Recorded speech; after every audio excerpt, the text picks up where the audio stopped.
ఆంధ్రప్రదేశ్లో జనసేన ఓ సంచలనం.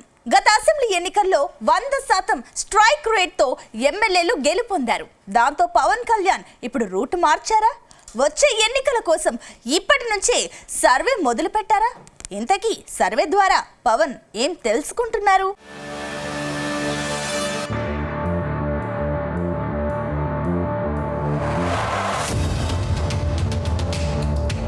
ఆంధ్రప్రదేశ్లో కూటమి సర్కారు ఏడాది పాలనను పూర్తి చేసుకుంది. వచ్చే ఎన్నికలకు మరో 4 ఏళ్ల సమయం ఉంది. కానీ రాష్ట్రంలో రాజకీయాలు మాత్రం రేపే ఎన్నికలు అన్నట్టుగా సాగుతున్నాయి. ఓవైపు వైఎస్ జగన్ పాదయాత్రకు సిద్ధమవుతున్నారు.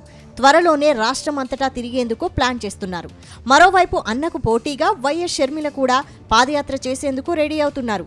మరోవైపు సీఎం చంద్రబాబు నారా లోకేష్కు పార్టీ వర్కింగ్ ప్రెసిడెంట్ బాధ్యతలు అప్పగించేందుకు ప్లాన్ చేస్తున్నారు. ఈ సమీకరణాల నేపథ్యంలో డిప్యూటీ సీఎం పవన్ కళ్యాణ్ కూడా అలర్ట్ అయినట్టు తెలుస్తోంది. ఒకవేళ వచ్చే ఎన్నికల్లో ఒంటరిగా పోటీ చేయాల్సి వస్తే తదుపరి ప్లాన్ కోసం ఇప్పటి నుంచే సర్వే చేయిస్తున్నట్టు టాక్ వినిపిస్తోంది.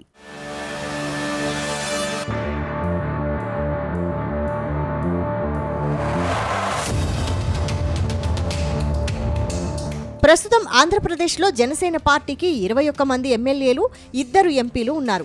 మిగతా సీట్లన్నీ తెలుగుదేశం, బీజేపీ చేతుల్లోనే ఉన్నాయి. అటు వైసీపీ ఖాతాలో 11 సీట్లున్నాయి. అయితే పొత్తులో భాగంగా వచ్చే ఎన్నికల్లో కూటమితోనే కలిసి పోటీ చేస్తున్నామన్న క్లారిటీ రావడంతో పవన్ కళ్యాణ్ నియోజకవర్గాల ఇన్ఛార్జీల విషయంలో ఆచితూచి వ్యవహరిస్తున్నారట. అందుకే ముందుగా ఎంపిక చేసుకున్న కొన్ని నియోజకవర్గాల్లో నమ్మకమైన నేతలను, సుదీర్ఘ కాలం నుంచి పార్టీతో నడుస్తున్న వారికి మాత్రమే ఇన్ఛార్జ్ పదవులను కట్టబెట్టేందుకు రెడీ అయ్యారట.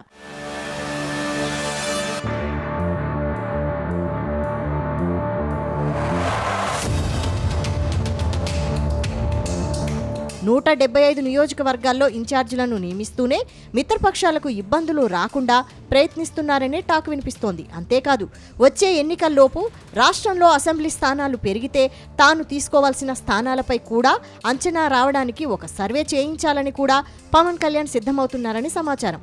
అందుకే ఓ సర్వే సంస్థతో జనసేనకు బలం ఉన్న 50 నియోజకవర్గాల పేర్లను ఆయన తెప్పించుకోవాలని భావిస్తున్నట్టు తెలుస్తోంది.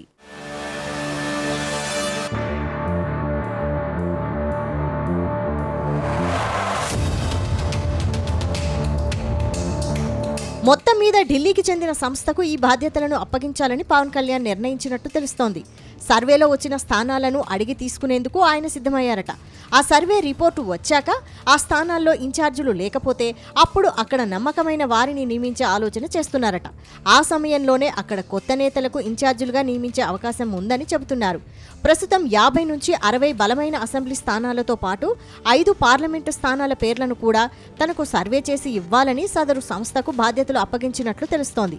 ఏది ఏమైనా వచ్చే ఎన్నికల్లో సీఎం సీటే లక్ష్యంగా డిప్యూటీ సీఎం పవన్ కళ్యాణ్ రాజకీయ వ్యూహాలు రచిస్తున్నట్టు ప్రచారం జరుగుతోంది.